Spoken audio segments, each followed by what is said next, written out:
The evening started as nothing more than a routine stop at a corner store. The man entered with ease, unaware that his every move was being scrutinized. Two officers, standing just outside, exchanged glances the moment they saw him. They whispered to each other, nodding slightly. He fit the description. That was all they needed.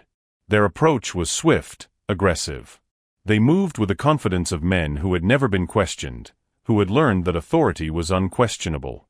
The man barely had time to process what was happening before he was surrounded. Their hands hovered over their holsters, eyes cold and measuring. They asked for identification, their tone laced with the assumption of guilt. Confusion flickered across the man's face. He complied, reaching into his pocket with slow, deliberate movements. His driver's license was presented, but it was met with skepticism. The officers asked more questions: where he had been, where he was going, why he was in the area. Each answer was met with a look, a glance between them, the unspoken agreement that they had already made up their minds. A report had come in minutes ago, a robbery a few blocks away. The suspect was black, male, wearing dark clothing. That was all they needed. The man's attempt to reason with them was cut short.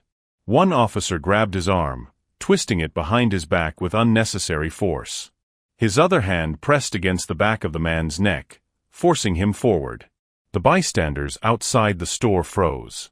Some pulled out their phones, but none stepped forward. The man inhaled deeply, forcing himself to stay calm. He knew the stories. He knew how quickly things could escalate. A wrong move, the wrong words, and he wouldn't just be in cuffs, he could be on the ground or worse. He gritted his teeth as the cold metal locked around his wrists. They shoved him into the back of the squad car without explanation. His protests were ignored. His questions dismissed. The officers laughed, cracking jokes at his expense as they drove him to the station. Their confidence was unshaken. To them, this was just another routine arrest. Just another suspect who would sit in a cell and disappear into the system. Inside the station, the booking officer barely glanced up as they brought him in. Paperwork was filled out with mechanical efficiency. The officers exchanged casual conversation, talking about dinner plans, the upcoming game, anything but the man they had just taken into custody. He sat on the bench, exhaling slowly, letting the anger settle into something colder, something more useful. He asked for a phone call. They smirked, nodding dismissively. Let him have his one call. Let him call his lawyer, who wouldn't be able to do much anyway. Let him sit there and realize that fighting back was pointless. Minutes passed. Then an hour. The officers outside the cell remained at ease, oblivious to the weight of their mistake. Their arrogance left them blind. Then one of them, the higher-ranking officer, the one who had been in the game long enough to recognize when something was wrong, found something. A small leather ID case tucked inside the man's wallet. He pulled it out, flipping it open with disinterest. But the emblem inside made his blood run cold. His grip on the ID tightened. His throat went dry. His gaze snapped toward the man sitting in the cell, still calm, still waiting. He turned back to the other officers, his voice dropping into something almost frantic. They had made a mistake. A bad one. The officers scrambled, their bravado fading into uncertainty. They whispered among themselves, debating how to proceed. Could they cover this up? Was there a way to undo what they had done? But before they could come up with a plan, the phone rang. The man sat on the metal bench, fingers wrapped around the receiver, voice smooth, unwavering. There was no urgency, no pleading. Just quiet authority, the kind that didn't need to be forced. The other end picked up. The air in the precinct shifted. There was no mistaking the voice coming through the line. It carried the sharp command of someone who wielded true power, someone who wasn't accustomed to being ignored. The sergeant, still clutching the ID, felt his stomach twist. The woman on the other end of that call wasn't just anyone. She wasn't a lawyer. She wasn't a concerned friend. She was the Chief Justice of the Supreme Court. And she wanted to know why her brother had been unlawfully detained. Silence fell over the precinct. The officers who had laughed, who had mocked, who had dismissed every attempt at reasoning, now found themselves at the edge of something dangerous. They had crossed a line. And there would be consequences. The man in the holding cell leaned back, watching the officers outside scramble. Their whispers turned frantic. Their movements lost the ease of arrogance. He could see the fear settling into their eyes now, the understanding that the system they had relied on to protect them had just turned against them. The game had changed. And it was only the beginning. The atmosphere inside the precinct was thick with tension. Officers moved about, some glancing toward the holding cell where Jason Carter sat, his wrists still red from the tight handcuffs. The echoes of murmurs among the officers grew louder as they exchanged glances, some smug, others hesitant. The arrest had been swift, decisive, and based on a fabricated accusation. But the real storm had yet to come. Jason sat in silence, his fingers tapping rhythmically against the cold metal bench. He had been in difficult situations before, but this was different. He could feel the weight of something larger pressing down on him. The smirks of the officers, the way they walked past him without acknowledgement, the smug confidence in their eyes, it all pointed to one thing: they thought they had won. Detective Ryan Monroe leaned against the far wall, arms crossed, observing. He had orchestrated arrests like this before, careful, calculated maneuvers to assert dominance, to remind men like Jason where they stood. Ryan prided himself on his ability to break people down. He watched Jason closely, waiting for the inevitable crack, the moment when anger, frustration, or fear would betray him. But it never came. Jason remained composed, his gaze unwavering. Officer Cole Matthews, standing just outside the interrogation room, nudged his partner. "He hasn't said a word since we brought him in. Think he knows?" His voice carried a mix of amusement and anticipation. Detective Monroe smirked. "He'll figure it out soon enough. And when he does, it'll be too late." Inside the cell, Jason's thoughts were clear. They had no idea who they were dealing with. The weight of the injustice pressed on his chest, but he refused to let it show. He had only one thing to do now: make the call that would change everything. He reached for the phone, dialing a number he knew by heart. Meanwhile, at the courthouse, Chief Justice Naomi Carter sat in her chambers, reviewing case files. Her phone buzzed, disrupting her concentration. One glance at the caller ID, and her demeanor shifted. Jason never called unless it was serious. She picked up, listening intently as he spoke. Her face remained unreadable, but the grip on her pen tightened. By the time Jason finished, Naomi had already made her decision. Back at the station, the officers continued their routine, unaware of the storm heading their way. It started with a single phone call. Then another. Then another. Higher-ups began making inquiries. The precinct's commanding officer, Captain Harris, received a call from the mayor's office. "Why is Jason Carter in custody?" the voice on the other end demanded. Harris felt his throat tighten. He had been blindsided. This wasn't just any arrest. Jason Carter was no ordinary man, and his sister, she was someone no one wanted to cross. Monroe sensed the shift in the air. His confidence wavered as he watched Captain Harris storm out of his office. Within moments, Jason was being escorted out of the holding cell, but it wasn't freedom, not yet. In the interrogation room, Monroe sat across from Jason, attempting to regain control of the narrative. "You think a couple of phone calls will save you? You're just another guy in the system." Jason met his gaze, unshaken. "And you're just another man who thinks power protects him. But you're about to learn how wrong you are." Before Monroe could respond, the door swung open. The room fell silent as Naomi Carter stepped inside, her presence alone commanding authority. Every officer in the room straightened instinctively. She placed a file on the table, her eyes locked on Monroe. "Detective Monroe, you have a problem," she stated, her voice calm but laced with steel. "And that problem is me." Monroe leaned back, feigning indifference, but there was something in Naomi's gaze that made his stomach churn. She slid the file forward. "This is a list of procedural violations committed during my brother's arrest. Illegal stop, fabricated charges, excessive force. Shall I continue?" Monroe scoffed.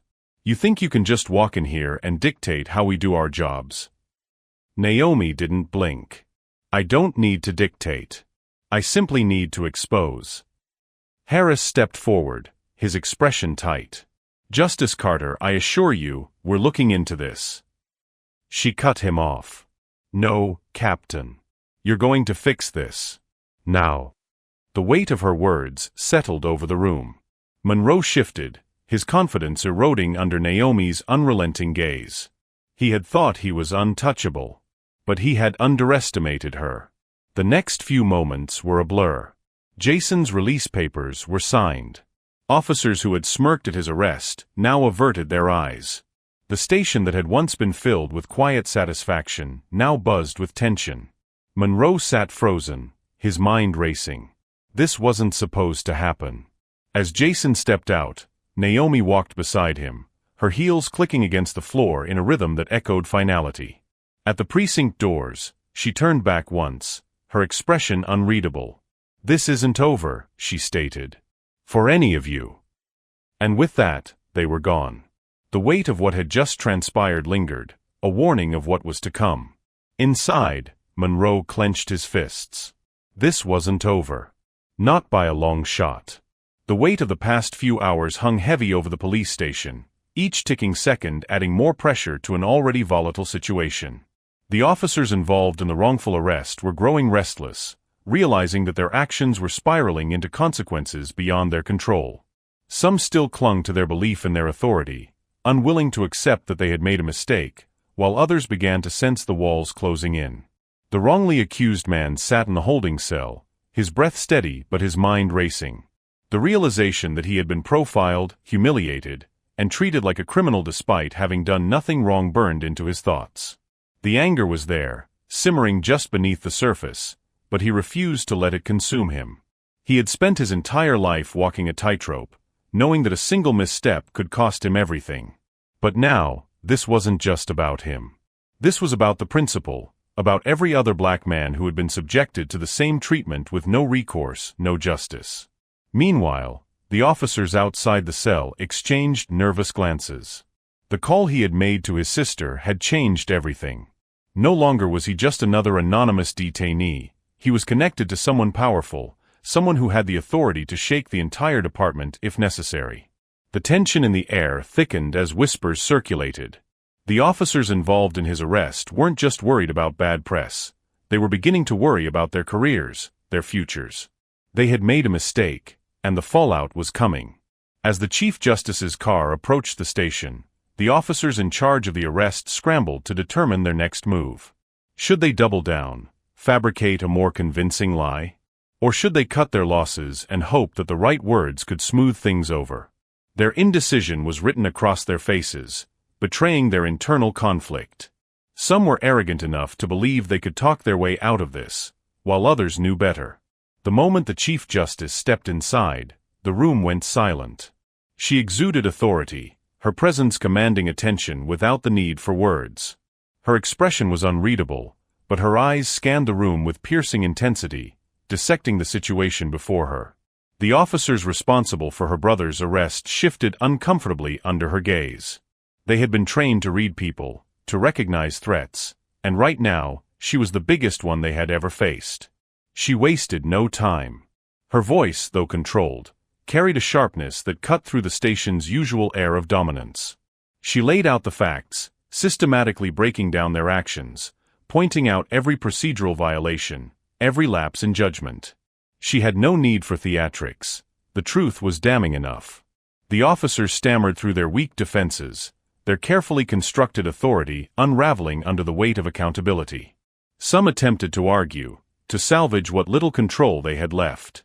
They insisted that they had acted within the scope of their duties, that there had been a misunderstanding. But their words fell flat. The reality was plain for all to see. They had acted on bias, on an assumption that a black man in a nice car must have been doing something wrong.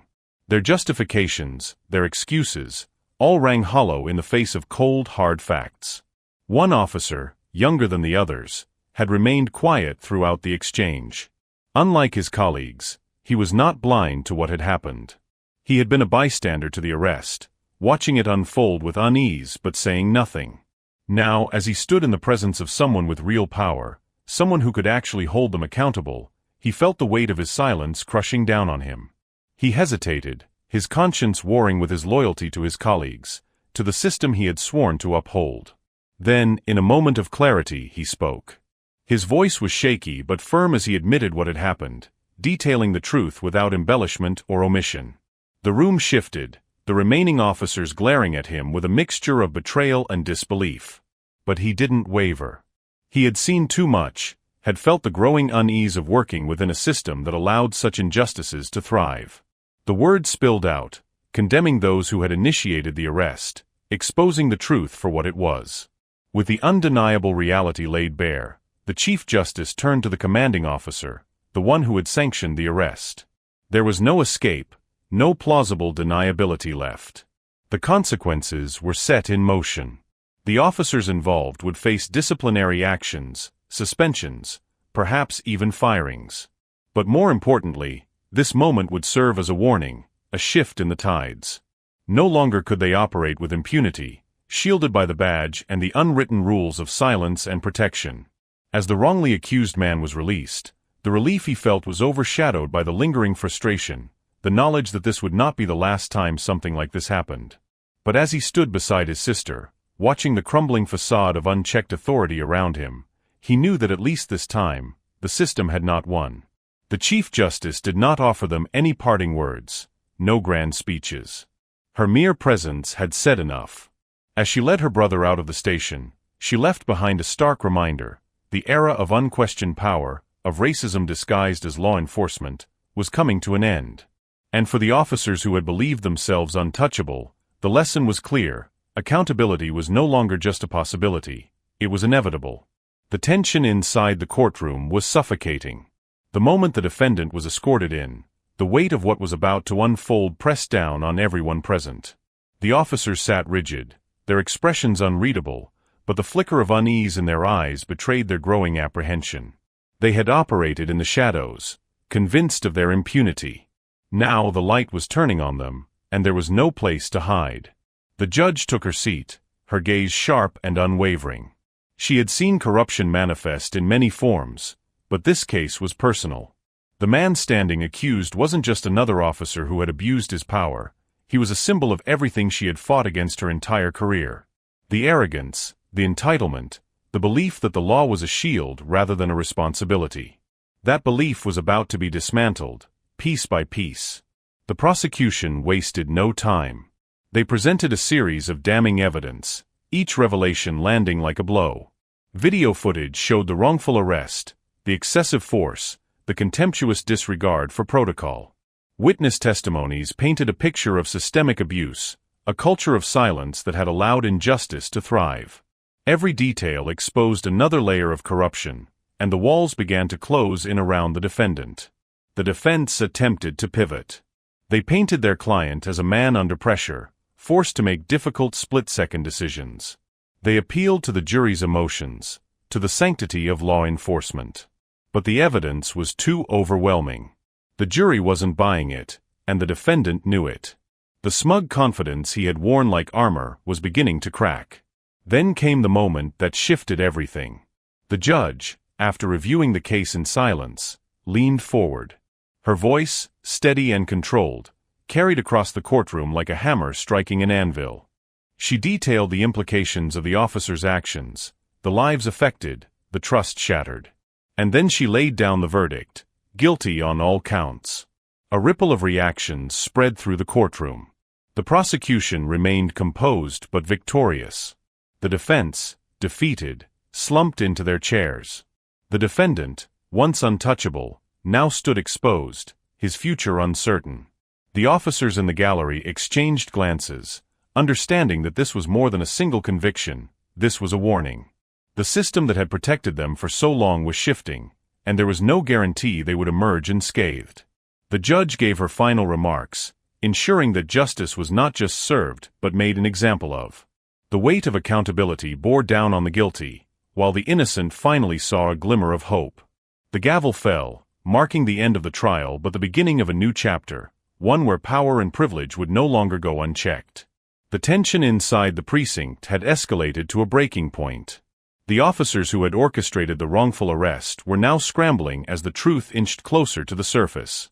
The department was under scrutiny like never before, and the presence of external investigators had shifted the power dynamics within the station.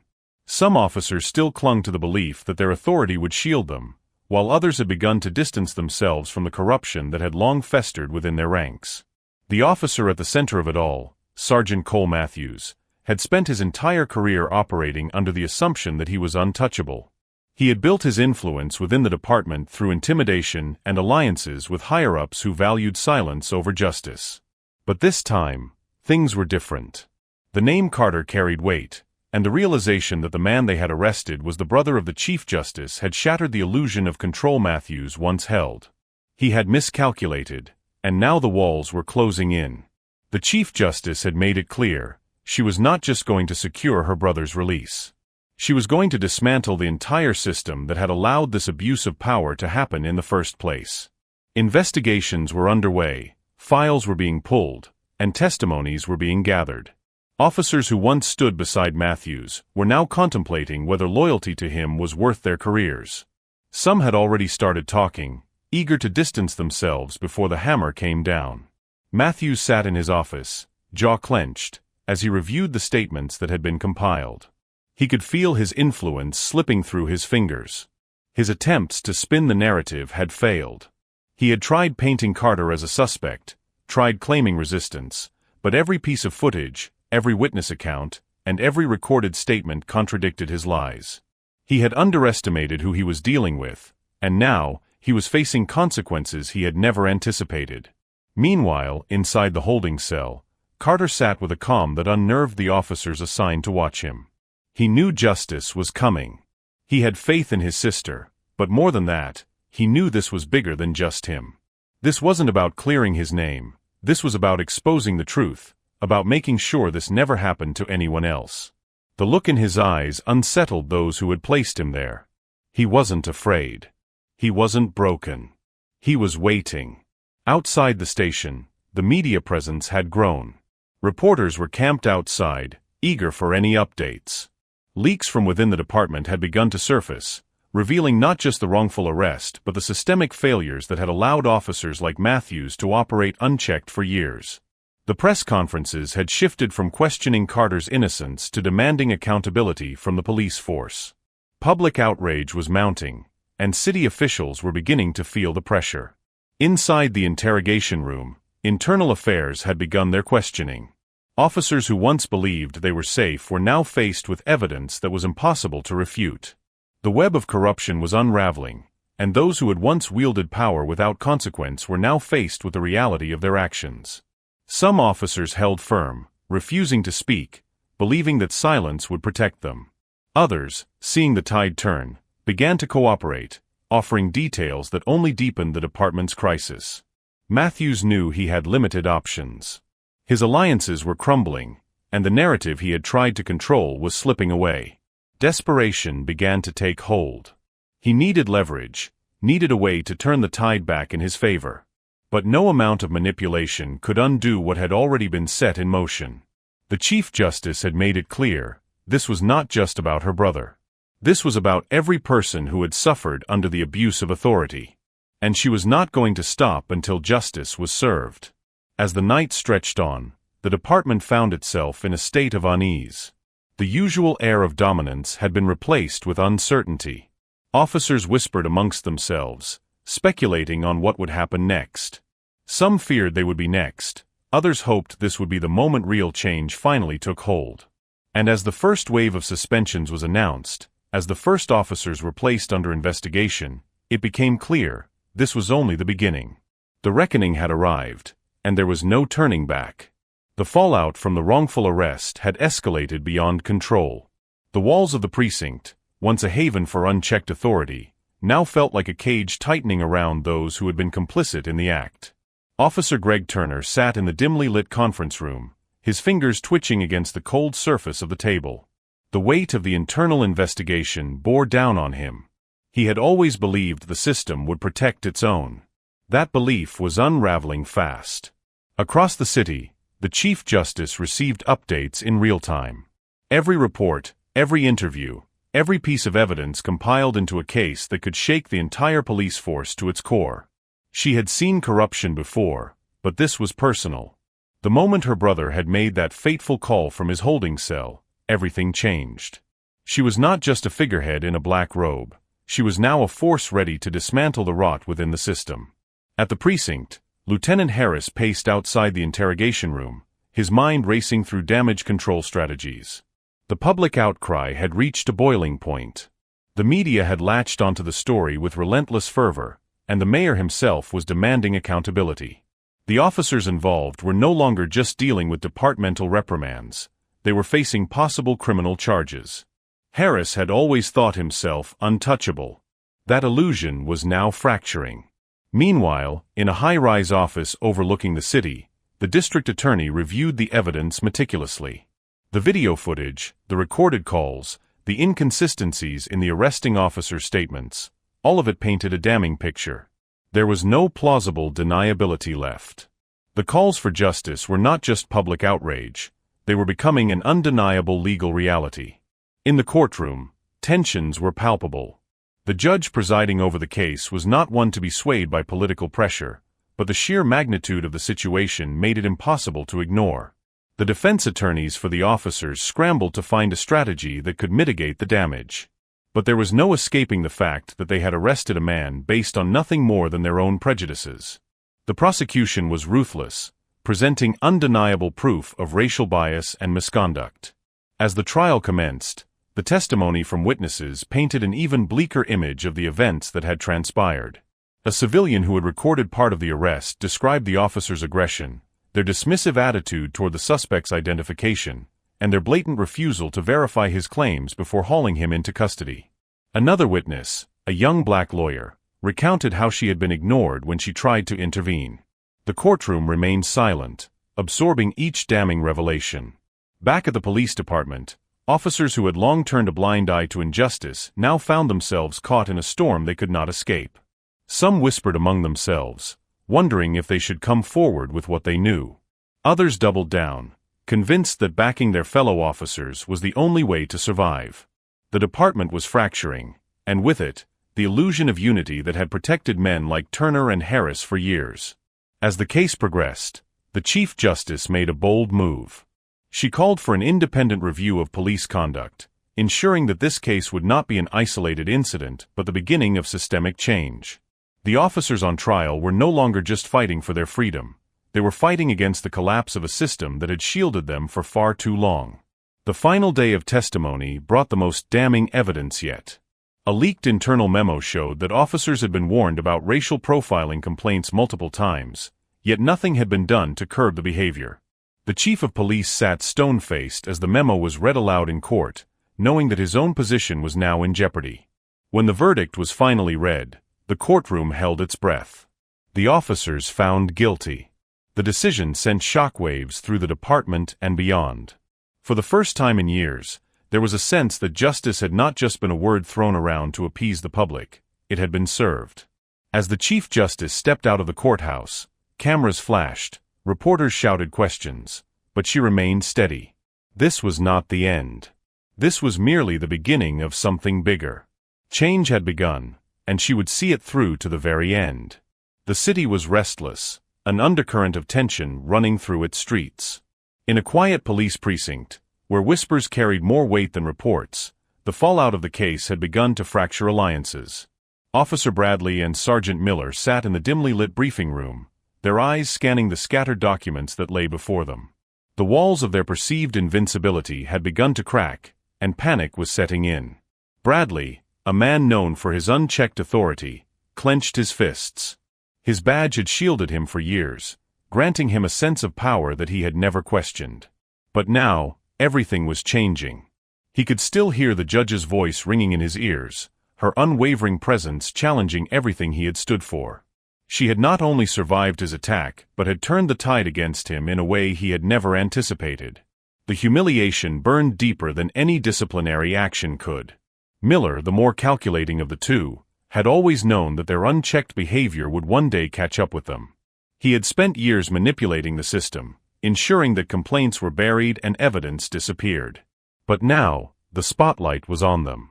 The media had caught wind of the courtroom assault, and the public outrage was deafening. There was no easy way out this time. In another part of the city, the judge sat in her chambers, reviewing the statements from witnesses and the press coverage that followed. She knew this was more than just a personal battle. It was about dismantling a system that had protected men like Bradley and Miller for too long. Every decision she made now had to be precise, calculated. The weight of the justice system rested on her shoulders, and she refused to let it falter. Her phone buzzed. It was a message from a trusted source within the precinct. The officers were scrambling, looking for an escape route, possibly trying to shift the blame onto another party. She exhaled, her grip on the phone tightening. She had seen this before. Men who wielded power recklessly rarely accepted accountability. They would fight back, and she had to be ready. Bradley, fueled by desperation, met with an old contact, a lawyer who specialized in bending the law rather than upholding it. The plan was simple: fabricate an incident, claim self-defense, and turn the narrative against the judge. Miller, however, knew that this was a losing game. The evidence was too strong, the public too enraged. He had begun considering a different approach: cutting ties, making deals, ensuring his own survival even if it meant throwing Bradley under the bus. As the hearing approached, the tension escalated. Supporters of the judge gathered outside the courthouse, demanding justice, while a faction of officers attempted to undermine the case. Bradley's arrogance blinded him to the reality of his situation. He truly believed that, even now, he could manipulate his way out. But Miller had seen the shift in power, and he knew when to abandon a sinking ship. Inside the courtroom, the air was thick with anticipation. Bradley sat stiffly, his lawyer whispering last-minute instructions. Miller, seated separately, kept his eyes downcast, already preparing his own testimony. When the judge entered, silence fell over the room. This was her domain, and for the first time, Bradley was not the one dictating the terms. As the evidence was presented, his confidence wavered. Video footage of the assault played, capturing every damning second. Testimonies from witnesses painted a clear picture of his actions. His lawyer scrambled to redirect the narrative, but the foundation of lies they had built was crumbling. Miller took the stand, his voice steady but his words careful. He distanced himself, laying the blame squarely on Bradley. It was a survival tactic, one that he had perfected over the years. Bradley shot him a look of pure betrayal, but it was useless. The moment he had attacked the judge, he had sealed his own fate. The verdict came swiftly. Guilty. The courtroom erupted, some in cheers, others in murmurs of disbelief. Bradley's world collapsed around him as he was led away, his badge no longer a shield but a reminder of everything he had lost. Miller walked free, but his reputation was tarnished, his alliances broken.